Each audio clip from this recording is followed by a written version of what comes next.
আমরা যেসব দিত্তাগুলো ডিল করছি এবং যাদের ডিপেন্ডেন্টে আছে মেইনলি, তাদেরকে তো আমরা সবসময় কনসিলিও দিয়ে থাকি ডিওয়ার করার জন্য। কিন্তু তারপরও তারা হয়তো বা এটাকে একটা এক্সট্রা ঝামেলা মনে করে এবং এটা করতে ইচ্ছা প্রকাশ করে না আসলে। এবং টাকা খরচ। হ্যাঁ, এক্স্যাক্টলি, টাকা খরচের জন্য সবাই ২০০ টাকা বাঁচিয়ে থেকে পরবর্তীতে ২,০০০ টাকা জরিমানা খায়। তো এবং পরবর্তীতে তারা জরিমানা ফেস করে অ্যান্ড আমাদের কাছে এসে বলে যে এটা কিসের জন্য আসলো, আপনি তো আমাদেরকে বলেন না, বা এখন আমি এটা কিভাবে সলভ করতে পারি। তো আমি চাচ্ছিলাম যে আপনি যদি এই ভিডিওতে সুন্দর করে একটু গুছিয়ে বলে দিতেন যে দিওয়ার এটা কি এবং কেন আমাদের এটা করা প্রয়োজন, এবং না করলে কনসিকুয়েন্সেস কি হতে পারে, তাহলে আমার মনে হয় আমাদের ভাইদের জন্য উপকার হতো। সুন্দর প্রশ্ন। এটা আসলেই আমরা যদি পাবলিকলি বলতে পারি, আমার মনে হয় অনেকের ভিডিও দেখা যায়, যাদের অভ্যাস আছে আমাদের ভিডিওটা দেখছে, তারা হয়তো এটা খেয়াল করে দেখবে এবং আশা করছি তাদের উপকার হবে। তো আসলে ডিভোয়ারের একটু আগে আমি আসি। ডিভোয়ার হচ্ছে যখন কোনো একটা আত্মীয়তাতে কোনো একজন ডিপেন্ডেন্টে নিয়োগপ্রাপ্ত হয়, ঠিক তখনই এর প্রয়োজনীয়তা কি হয়? শুরু হয়। হুম, হুম। তো অনেকেরই তো সেটা আসলে অনেকের দোকানই তো ডিপেন্ডেন্টে নেই। হুম, তো যাদের দোকানে ডিপেন্ডেন্সি নেই, তাদের এই বিষয়টাতে এত টেনশন করার কিছুই নেই। কারণ যতক্ষণ পর্যন্ত না ডিপেন্ডেন্টে আশ্বন্ত হচ্ছে, ততক্ষণ পর্যন্ত এই ডিভোয়ের নিয়ে কোনোভাবেই কেউ কোনো মূলতার শিকার হবেন না। এবার ডিভোয়ের কি আসলে আমরা জানি, যখন ডিপেন্ডেন্টে থাকে কোনো একটা আত্মীয়তাতে, তার আসলে সিকিউরেন্সা সানিটারিয়া খুবই ইম্পর্টেন্ট হয়ে দাঁড়ায়। ওকে সুর লাভরও অসুস্থ হয়ে যেতে পারে।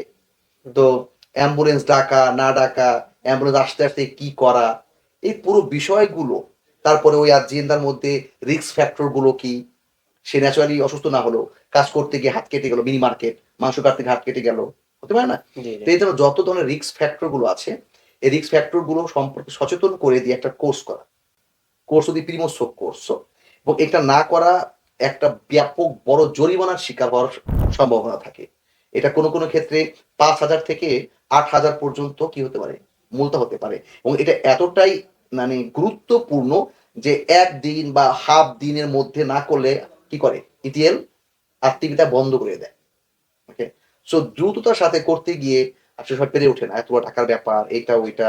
এটা আসলে একটা কষ্টের জায়গা। যে একটা ডিপেন্ডেন্ট এর জন্য না বুঝে ৳৫,০০০ মুলতা এবং আমি দোকান বন্ধ রাখবো। তখন অটোমেটিক্যালি আমাদের উপর চাপ চলে আসে। আপনারা ভাই কি করলেন? আমরা জানিলেন না, এটা ওইটা। আমরা তো সবাইকেই বলি, বাট সবাই ভুলে যায়। Divoare importantissimo quando abbiamo un dipendente, okay? In nostra attività. আচ্ছা, এখানে কি ভাইয়া দিত্তার টাইপের মধ্যে কোনো ডিফারেন্স আছে? লাইক তার যদি আলিমেন্টারি এই টাইপের বিজনেস থাকে, তাহলে তার ডিভাইডার করতে হবে, নন আলিমেন্টারি হলে করতে হবে না, এরকম কোনো ব্যাপার আছে কিনা? না, in base dell'ambiente অবশ্যই সে varia। যেমন তুমি যদি মেটাল মেকানিকও হও, আর কেউ যদি হয় মনে করি দিচ্ছে থেকে কাজ করে, অপেরার ব্যাপারটা একদমই আলাদা কিন্তু।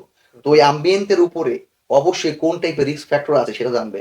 আমরা বেসিক্যালি কথা বলছি যারা কিনা মিনি মার্কেট টাইপের কিছু, কারণ আমাদের তো ম্যাক্সিমাম ক্লায়েন্টরা রেস্টুরেন্ট বা মিনি মার্কেট টাইপের বলা যেতে পারে। ছোটখাটো এইগুলো। আবার কিছু ছোট এদের ইচ্ছেও আছে। তো এই ক্ষেত্রে বলবো এগুলো আমরা কিছুটা বুঝি। লাইক সে রেস্টুরেন্টে কাজ করছে। বুঝে গেছি কিসে কি রিস্ক ফ্যাক্টর থাকতে পারে, হ্যাঁ। এই বিষয়গুলো। তো এই প্রত্যেকটা বিষয়কে এনালাইসিস করে ওকে একটা প্রিমো কোর্স দেওয়াই হচ্ছে এই কোর্সের মূল অবজেক্টিভ। হুম, বুঝতে পারলাম ভাই। আশা করি আমাদের ভাইরা আপনার কথাটা গুরুত্ব সহকারে নিবে। অ্যান্ড হ্যাঁ, যাদের ডিপেন্ডেন্ট আছে সবাই ডিভাইডার করে ফেলবে যত জলদি সম্ভব। তবে হ্যাঁ, এটা আমরা যারা আমাদের মাধ্যমে কাজ করাচ্ছেন অথবা অন্য কারো মাধ্যমে কাজ করাচ্ছেন অথবা ছোটা যে কারো কাছে তারা যান না এখনো কিন্তু ডিপেন্ডেন্টে আছে, তাদের কাছে আমরা ভাই হিসেবে আন্তরিকভাবে রিকোয়েস্ট করব, আপনারা ভবিষ্যতে বিপদটাকে অবশ্যই মিনিমাইজ করার জন্য অবশ্যই ডিবুয়েটা করে নেবেন। ডিবুয়ে না করলে বড় সড়ো একটা মূলতার আপনি রিস্ক থেকে যাচ্ছে আপনার জন্য। আশা করি আমাদের এই মেসেজটা আপনাদের ভীতি তৈরি করার জন্য না, অবশ্যই আপনাদের সতর্কতা দেওয়ার জন্য আমাদের আর কি এই ছোট্ট একটা প্রয়াস। ভালো থাকবেন। আসসালামু আলাইকুম রহমতুল্লাহ।